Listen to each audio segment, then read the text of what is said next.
Hello everyone and welcome to the Commexis Cast Daily, all the news you need to know from our inbox to yours. I'm Matthew McGroarty, the videographer and podcaster here at Commexis, and today I'm joined by the SEO project manager here at Commexis, Amy Leach. Hello.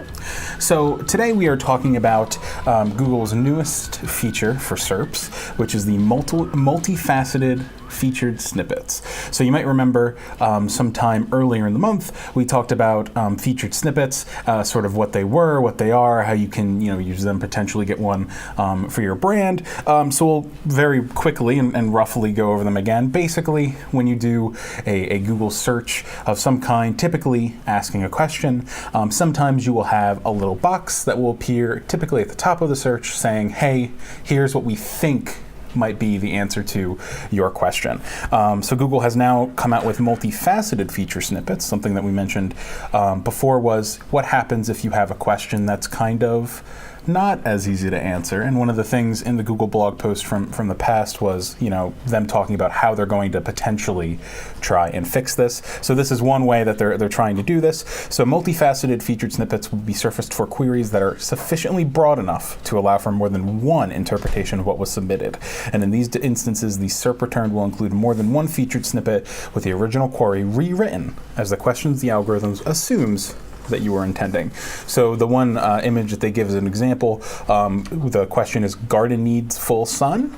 And the Google interpretation was, what garden plants need full sun? And then the other one was, what counts as full sun? So some interesting sort of interpretations there into your search queries. So what do we think about this, Amy?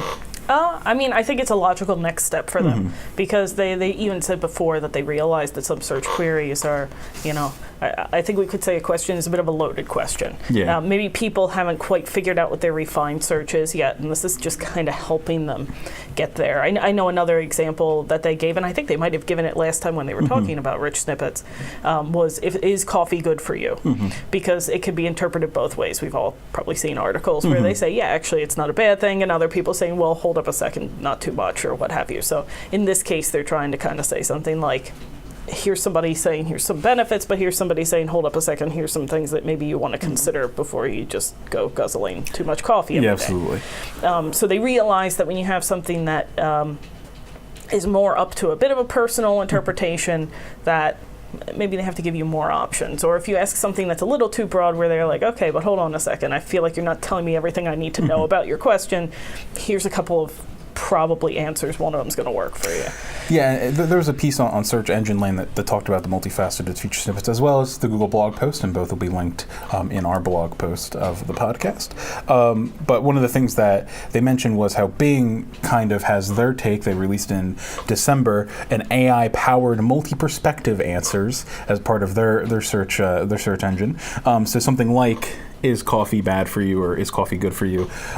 They basically had a neural network figure out the most qualified answers to those questions, and it's clear that Google's kind of doing the same thing. I remember in the blog post, the question was, hey, I think it was like, do lizards make good pets or something? Yeah, I think that's the one they used. Yeah. And it was like, well, Google argued that you actually are asking the same question, but if you ask if they're good pets or if they're bad pets, you get two different answers, even though it's technically two sides of the same question. So I feel like this is kind of their response to that. So I don't think it's unsurprising that Google would say, oh, hey, Bing's doing this thing, and maybe we should figure out how to do it. What do you think about that? Yeah, obviously Google has always dominated, and a lot of people, if I say, hey, you're doing well on your Bing search, they're kind of like, what? I am? Okay. They're not too worried about it. How am I doing on Google? But it makes sense that they're not going to let them one-up them. Yeah, of course. In any way. And like I said, this kind of is a logical next step. There are a lot of queries out there that people will make that are not nearly detailed enough. I mean, like you say, do lizards make good pets? It could be somebody who's got a child, a 12-year-old who wants a lizard, and what they really need to know is kind of what's it like to have one? Does this make sense for my kid? But if they put in a very general search query like that, they aren't necessarily going to get what they're looking for without refining it a bit more. And you know, Google's always had options. Usually if you would scroll down to the bottom of a page, they might have alternate inquiries. So if you went through the first page of Google and you're like, nothing is what I'm looking for here, this isn't what I searched for, they'd offer you other options, like here's a couple of other searches that maybe are a little more relevant to what you're looking for, or might help you refine it. So this is just kind of a more visual way of providing that, and providing it at the top of the page instead of at the bottom of the page. Yeah, absolutely. I really think your example with the lizards, for example, is, you know, are they good for kids or whatever? I feel like that is exactly what Google's going for here, with these multifaceted. But just because you're thinking it doesn't mean that's what you type in exactly, the computer, yes, and they know that. So my question for you is, because there's going to be an increased likelihood of featured snippets for certain searches. Right now, this is only on mobile, for reference, so you're not going to be able to just go on your computer and check this out at the moment, but you can use your mobile Google search and find it. Do you think that this will increase the likelihood of brands and companies and stuff being able to get more featured snippets, or do you think it's more, hey, we already have these for different kinds of questions, and we're just sort of putting them in more places? I mean, it's kind of interesting to me because I feel like it's a little bit more difficult to it's a little more difficult to try to target something like this, certainly. It's not easy to just say, you know what, I'm going for a rich snippet here. I mean, it's not an easy thing to kind of grasp at the moment anyway, but it's not the type of thing where you're like, well, when someone types in a very vague inquiry, I want to be one of the answers that they receive. Yes. So could it boost somebody becoming part of more searches if, you know, again, if they have a piece that's a little more of an opinion piece or something like that? Absolutely. For somebody who's looking for a broad answer, this is an opportunity for Google to say, like, okay, well, I think this is what you want, but here's the alternate as well. You probably should read both to help make your own opinion or what have you.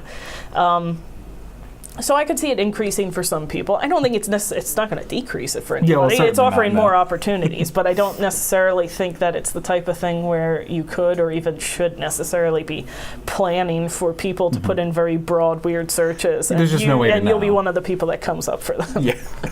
All right. So previously on the show, we've talked about, I believe it was in the edible lawsuits arrangement against Google, but perhaps it was not. But before, we talked on the show about SERPs, people saying that SERPs perhaps on Google are overcrowded because of, you know, you'll have ads, and then you'll have featured snippets, and then you'll have, you know, Google Shopping or Maps on the right-hand side if you're on desktop. So my first question to you is, do you think that SERPs are overcrowded in some way? And then my second question to you is, do you think that multifaceted featured snippets are going to, in some way, contribute to that? Well, to answer your first question, and you know, it's something we often talk about, especially on mobile with clients, with the way ads are set up and maps are set up. When you actually come down to organic search at this point, if you have a popular inquiry, you know, say for looking for a local type of business, you're going to have to go through a lot of ads, and on your phone, that's going to be the first thing you see. You're going to scroll up. You're going to get the maps. That'll be the second thing you see. You're going to have to scroll up again to even get to an organic search. So, you know, when we talk about the importance of having a paid advertising campaign or finding your way onto the maps for an inquiry, it really does come down to the fact that those are the first things people are going to see. And while a lot of us may look at an ad and go, well, that's an ad, I want to see what Google's providing as part of their search. Yeah. There are also going to be plenty of people who are just going to be like, that's what I'm looking for, click that ad.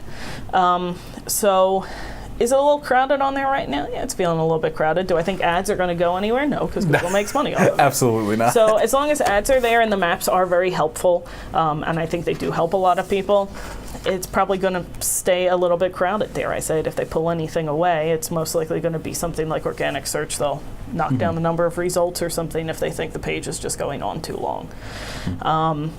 You know, so coming to your second question about rich snippets, a lot of rich snippets come up for inquiries that may not have ads. And I think Google's kind of banking on that a little bit, because when you think of it visually, you type something in, and instead of just getting a list of items, maps often won't come up for these kind of inquiries either. So oftentimes these inquiries would have, you know, before rich snippets just come up with a listing of your 10 organic results. Now you're getting something visual. So like a search for, pizza restaurant near me is going to give you a map and probably a bunch of different places, especially if you're in South Jersey like we are. In this case, you have a different kind of visual that, say you're looking for a definition. Well, here's a short answer to your definition. You want more details, here's a little bit of a longer one. So when it comes to overcrowding, I would definitely say it'd be pretty crowded on a search where you might also get ads and you might also get maps or anything like that. But when it comes to a search that's a little different, I would say almost look at this like this is replacing what where a map would be. And now you're just going to have to scroll down to get to that organic again. There you go. So hopefully you'll be that rich snippet because you'll benefit from it greatly, because if you're not, then people are going to have to scroll past it to get to you. Okay. Well, Google's also going to be improving the multifaceted featured snippets going into the future. This is kind of our end note for the episode. From their blog post, they said, for example, guidance-seeking queries like, is it worth fixing my foundation, have several components that would be important, such as cost, duration, methods, and financing. We'll continue to experiment with multifaceted featured snippets over this year to expand coverage. So expect multifaceted featured snippets to expand to some other form of search query, or to answer some other sort of search term or something like that in the future. And there we go. Well, thank everybody for tuning in to today's episode of the Commexis Cast Daily. Check us out tomorrow for more of the latest trending news. Have a great day.